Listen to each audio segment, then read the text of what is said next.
Boa noite para você, seja bem-vindo ao Jornal da Record. Ministério Público de São Paulo aponta sobrepreço na compra de respiradores durante a pandemia. Supremo Tribunal Federal retira sigilo da decisão que investiga atos antidemocráticos durante os protestos. Presidente americano Donald Trump prorroga decreto que suspende vistos de trabalho para estrangeiros. É agora no Jornal da Record.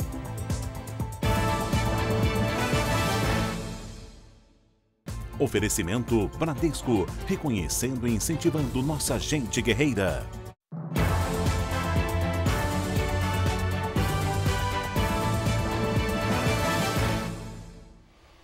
O ministro Alexandre de Moraes, do STF, retirou o sigilo da decisão que determinou as buscas e apreensões contra apoiadores do governo Bolsonaro. Vamos a Brasília com o Alessandro Saturno, que tem os detalhes. Boa noite para você, Saturno.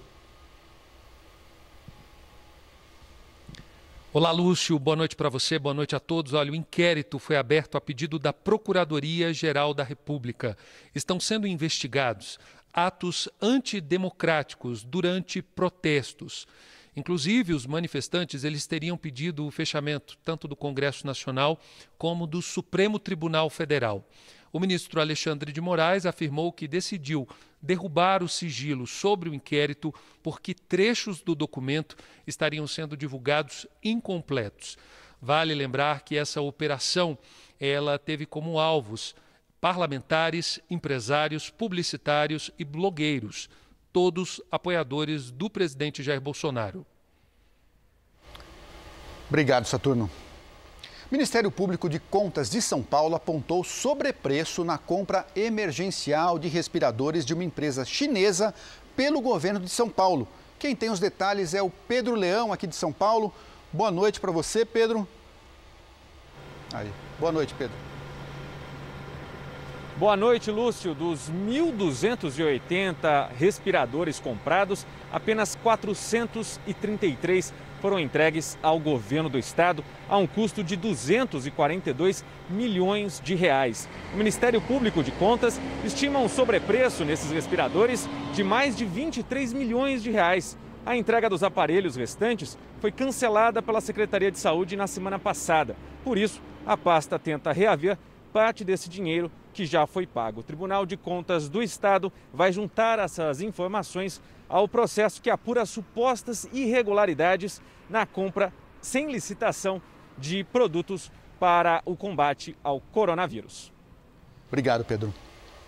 Vamos aos números atualizados da pandemia de coronavírus no Brasil. Segundo o Ministério da Saúde, o país tem agora 1.106.470 casos, com 51.271 mortes, 654 mortes em apenas 24 horas. Ainda de acordo com o Ministério da Saúde, são 571 mil recuperados e outros 483 mil pacientes em acompanhamento. Um levantamento mostra que mais de 10 mil trabalhadores perderam o emprego no setor de bares e restaurantes do Rio de Janeiro nos últimos 12 meses. Pedro Paulo Filho, a pandemia com certeza tem boa parte da culpa nesses números, não é? Boa noite para você. Oi, Lúcio, boa noite para você, boa noite a todos. Olha, o Sindirio, o sindicato do setor, afirma que a pandemia piorou esse cenário e estima que os estabelecimentos vão precisar de pelo menos 6 meses para se recuperar. A reabertura de bares e restaurantes está prevista para o próximo dia 2 de julho, quando a cidade do Rio entra na terceira das 6 fases de flexibilização da quarentena. O Sindirio calcula que 1.000 estabelecimentos devem abrir falência só na cidade do Rio. Entre janeiro e maio, as empresas do setor faturaram cerca de 1,6 bilhão de reais, a menos na comparação com os 5 primeiros meses do ano passado, Lúcio. Obrigado, Pedro. O presidente Donald Trump assinou nesta segunda-feira um decreto que prorroga a suspensão de vistos de trabalho para estrangeiros. De Nova York, a correspondente Evelyn Bastos tem os detalhes. A suspensão, que já havia sido determinada em abril, foi agora estendida até 31 de dezembro. Mas a Casa Branca já sinalizou a possibilidade de estender ainda mais esse prazo, se for preciso. Essa medida vai interromper a emissão de vistos para trabalhadores com alto grau de especialização, professores e pesquisadores acadêmicos e profissionais transferidos para os Estados Unidos pelas empresas onde trabalham. O objetivo é estimular a contratação de americanos desempregados por causa da pandemia e dar suporte à recuperação econômica do país.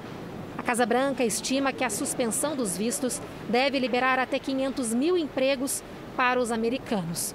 E esse decreto não vai afetar os estrangeiros que já estão aqui no país com esses vistos. Lúcio. Obrigado, Everton. A Record TV amplia a informação para você com mais um produto multiplataforma. É o JR Entrevista. Apresentadores e repórteres da emissora vão se revezar no comando das entrevistas com personalidades de destaque nos poderes executivo, legislativo e judiciário. No programa de estreia, o vice-presidente da República, Milton Mourão, foi entrevistado pelo apresentador Guilherme Portanova e pelo repórter de Brasília, Tiago Nolasco. O vice-presidente falou sobre a aproximação do governo com o Centrão. O governo entendeu, que precisa ter esse apoio. É muito claro isso. No início do nosso governo, o presidente buscou estabelecer uma relação por meio das chamadas bancadas temáticas. Mas essa linha de ação não deu certo. Então, o presidente redirecionou a sua visão e buscou, então, estabelecer essas ligações com os partidos do chamado Centrão, vamos dizer assim, principalmente pela necessidade de aprovação das inúmeras reformas que nós temos que fazer ainda. O vice-presidente descartou mais uma vez o risco de um golpe militar. Eu considero que as nossas instituições democráticas são sólidas, Muitas vezes o pessoal fala aí de instabilidade institucional. Eu acho que há muito mais instabilidade emocional, Mourão revelou a preocupação do governo com a questão ambiental. A meta para esse ano é que as queimadas caiam ao mínimo histórico. Esse é o nosso objetivo para esse ano. E também comentou as recentes declarações do ex-ministro da Justiça, Sérgio Moro, que disse em um artigo que precisamos dos militares, mas não dos seus fuzis. É um homem de coragem, um homem de determinação, mas o ministro Moro ele não conhece os militares, E talvez ele tenha querido dizer isso dentro daquela pergunta que você colocou com aquela história do golpe, Então ele desconhece, a visão dos militares brasileiros. A honra militar ela é inerente à atividade, E o fuzil faz parte, O militar e seu fuzil eles são inseparáveis. O ministro Gilmar Mendes, do STF, deu 48 horas para que a Advocacia Geral da União se manifeste sobre a revogação da portaria que acaba com as cotas na pós-graduação das universidades públicas. Nós voltamos a Brasília com o Alessandro Saturno. É com você, Alessandro. Lúcio, no despacho, o ministro Gilmar Mendes quer que a AGU dê mais detalhes desse que foi praticamente o último ato do ex-ministro da Educação, Abraham Weintraub. Um ato considerado bastante polêmico, isso porque ele publicou uma portaria praticamente derrubando a política de cotas para negros, indígenas e pessoas com deficiência nos cursos de pós-graduação das universidades federais. Esse ato do ex-ministro foi questionado por 3 partidos de oposição no Supremo Tribunal Federal. Eles alegaram que praticamente houve aí com essa portaria um retrocesso na garantia de direitos fundamentais. Lúcio. Obrigado, Saturno. E por falar no ministro da Educação, o líder do governo no Senado espera que o substituto de Weintraub tenha mais capacidade de diálogo. Eduardo Gomes foi entrevistado na Live JR desta segunda-feira. Ele disse também que a pandemia já prejudicou as eleições deste ano. Há um sentido de colaboração muito grande no Congresso Nacional. Basta que o ministro, seja ele qual for, o nomeado agora para a educação, exerça a capacidade de diálogo com as várias correntes do Congresso Nacional, com os 27 secretários de Estado e Distrito Federal e com os secretários de Educação das prefeituras brasileiras.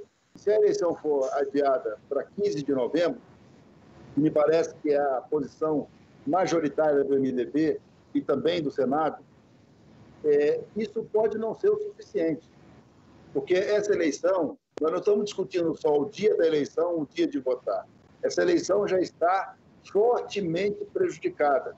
Só para você ter uma ideia, vocês terem uma ideia, 1.313 prefeitos e prefeitas do Brasil têm acima de 60 anos de idade. 1.040 têm direito à reeleição, o que significa que a gente pode multiplicar por 10 o número de pré-candidatos a prefeitos com esse mesmo perfil no universo dos candidatos que se apresentarão para essa eleição. Na esfera e no cargo de vereadores, um número 4, 5 vezes maior. Então, nós estamos falando de 60 mil pessoas, os candidatos, fora os eleitores, os familiares, aqueles que trabalham na campanha, que simplesmente não vão poder fazer campanha e não estão fazendo campanha. Não duvido nada que a gente pode estar daqui a alguns dias discutindo prorrogação e coincidência de mandato. Essa também é uma possibilidade. E já começa a ganhar força, que as pessoas entendem que é difícil você tentar mudar o imponderável, e a gente torce para que tudo acabe rápido, que a pandemia passe, mas o processo eleitoral de 2020 já está completamente prejudicado.